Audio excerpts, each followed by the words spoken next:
Is it common for people being falsely accused of a breath test refusal?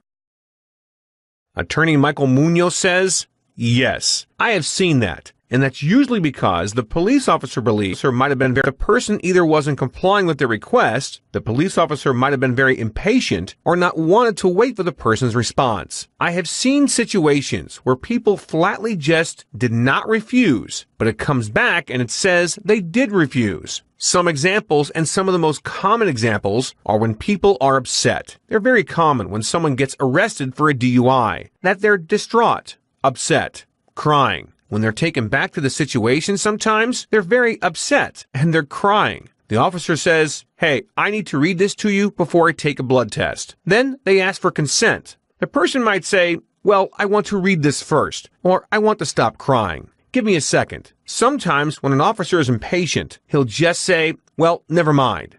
And they'll call that a refusal. Well, these are the cases that the refusal must be fought, and we have to request an MVP hearing. That is where you need a lawyer to fight for you to prove that the person never actually refused. That this is a situation where the officer just was impatient and was unwilling to let the person read the form or answer the person's questions regarding what it meant to take a blood or breath test.